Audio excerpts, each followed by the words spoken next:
Hello दोस्तों, आप लोग कैसे हो। मेरे ख्याल से आप लोग ठीक ही होंगे। आज की वीडियो में हम लेकर के आए हैं हड़प्पा सभ्यता की विकास कैसे हुआ और फिर उसका अंत कैसे हुआ। आज की वीडियो में हड़प्पा सभ्यता की संपूर्ण जानकारी है।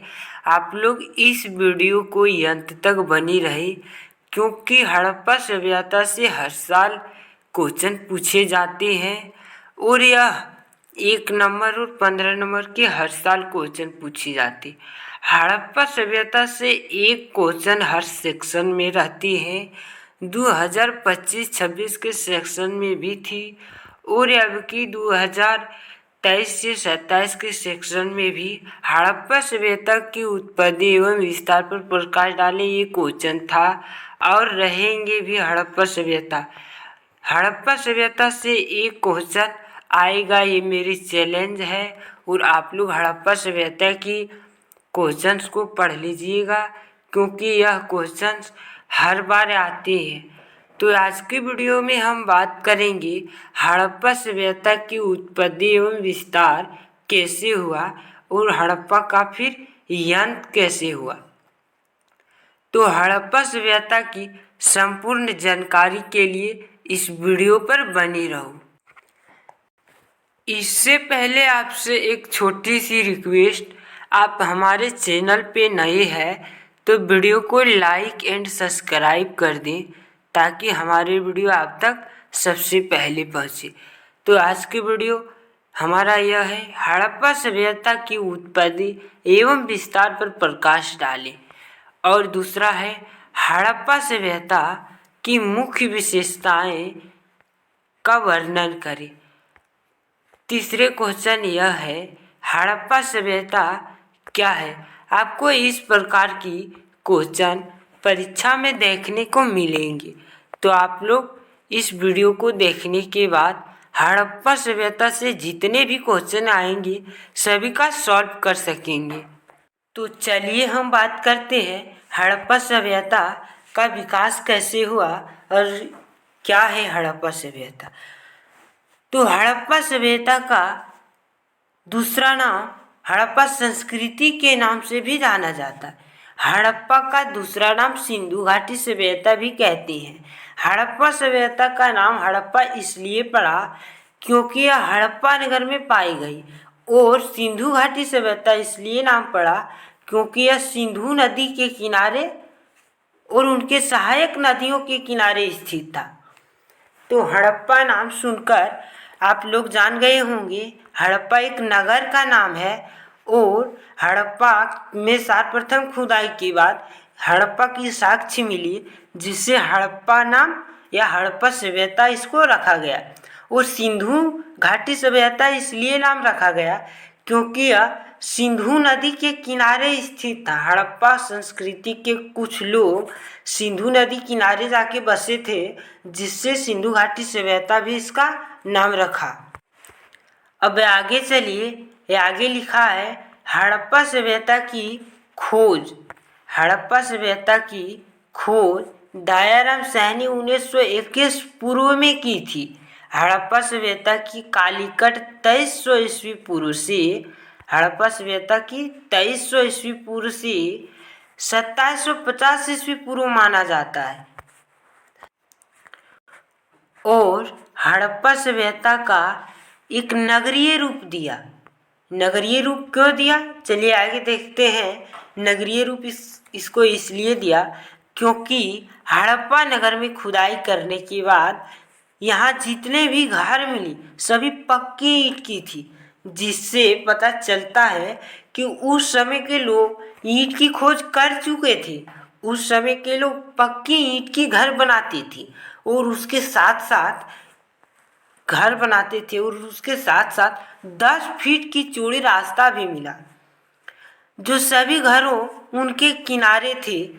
सभी घर उनके किनारे थे, जिससे पता चलता है कि यहाँ के जितने भी लोग थे एक शहर जैसा निर्माण कर रहे थे। और सभी दरवाजा सड़क के किनारे थे।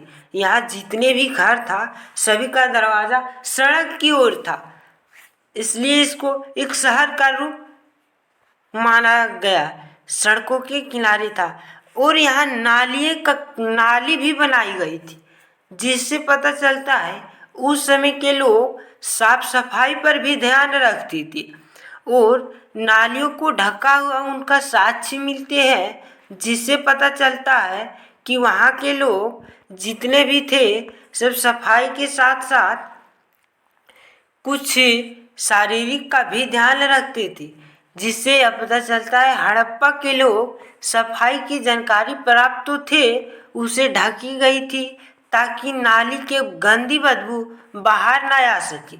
उसको इसलिए ढका गया था ताकि नाली के गंदी बदबू बाहर ना आ सके और उसके साथ जितने भी लोगों हैं उनको हानिकारक ना पहुंचा सके। तो हड़प्पा सभ्यता के लोग कृषि से भी जुड़ चुका था। यहाँ के लोग कृषि भी करते थे, जिसमें पशु का पालन भी करते थे और हड़प्पा के लोग व्यापार भी करते थे।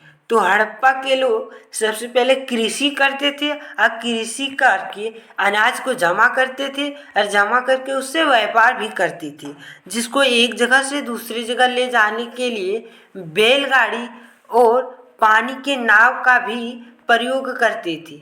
एक जगह से दूसरी जगह ले जाने के लिए उसको बैलगाड़ी और पानी का नाव के माध्यम से ले जाते थे, मतलब उसका प्रयोग करती थी। अब आगे चलते दोस्तों, इस सभ्यता के लोग मिट्टी के बर्तन भी बनाते थे और कुल्हाड़ी जैसे औजारों का प्रयोग करती थी। लकड़ी काटना होता था जिससे ईंट पकाते थे, तो लकड़ी काटने के लिए कुल्हाड़ी जैसे औजारों का प्रयोग करते थे और मिट्टी के बर्तन घरों के लिए उपयोग करते थे।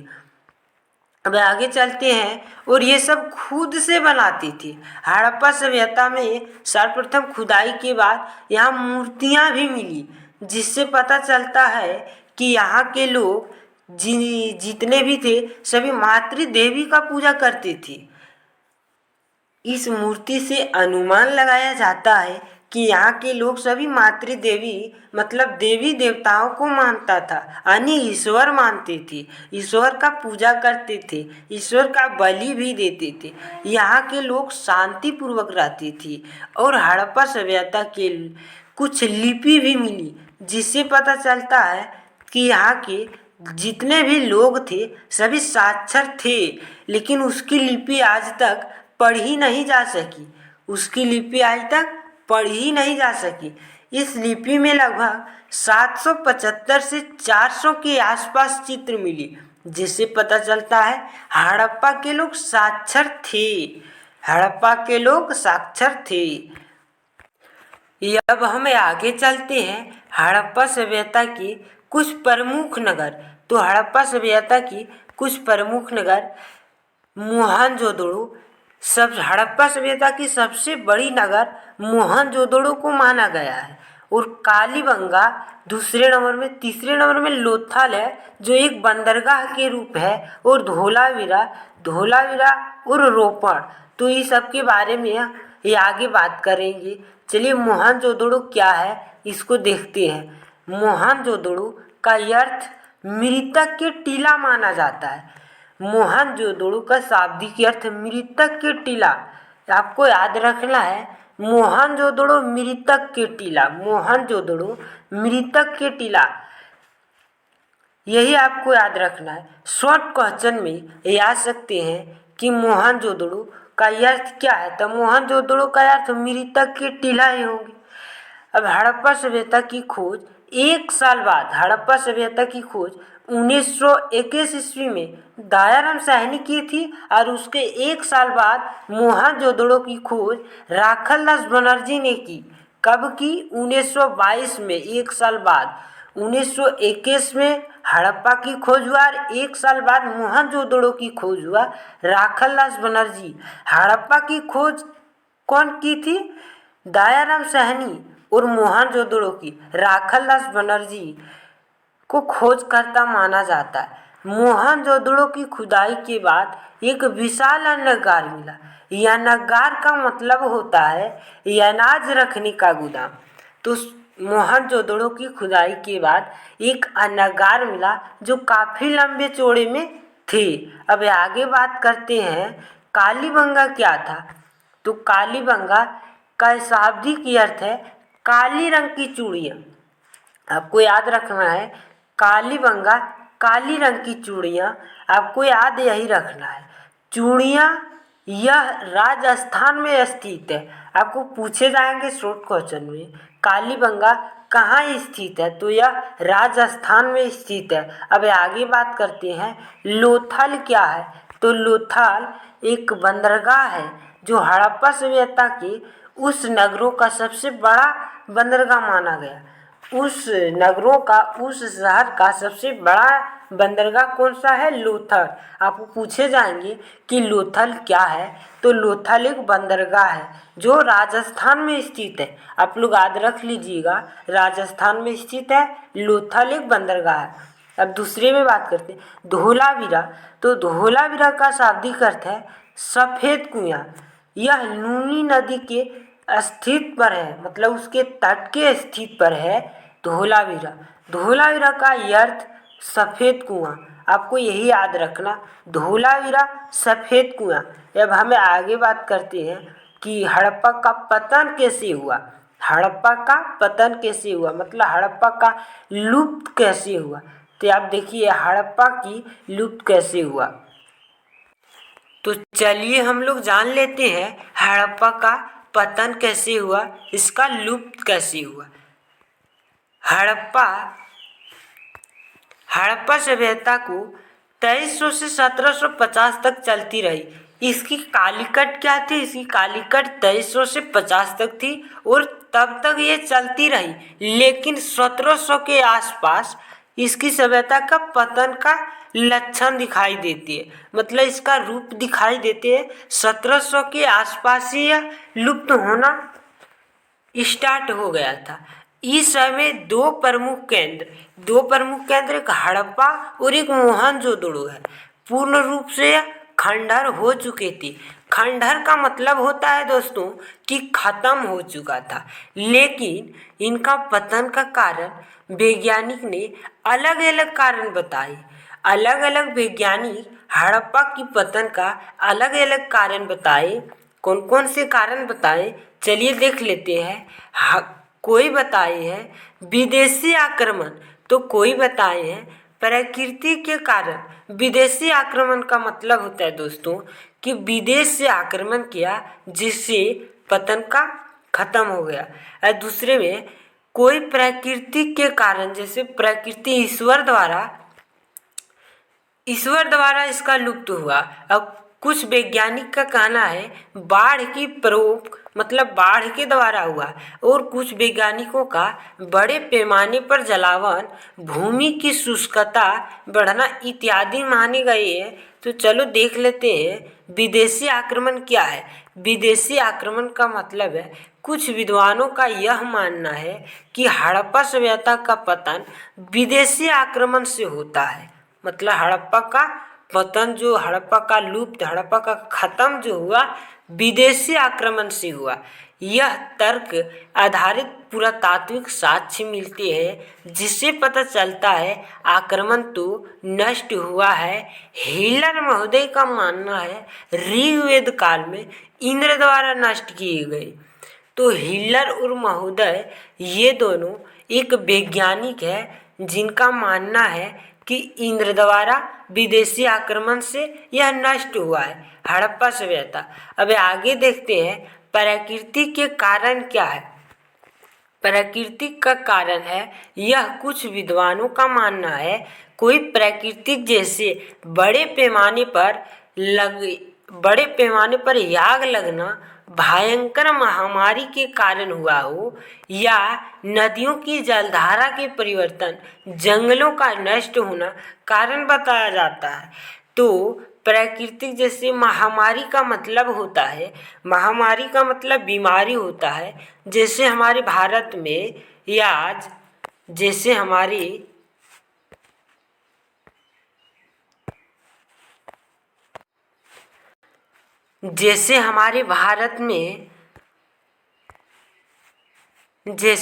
भारत में महामारी एक आया था कोरोना वायरस, जिसको हम महामारी कह सकते हैं। ठीक है, तो महामारी का मतलब आप लोग समझ गए होंगे।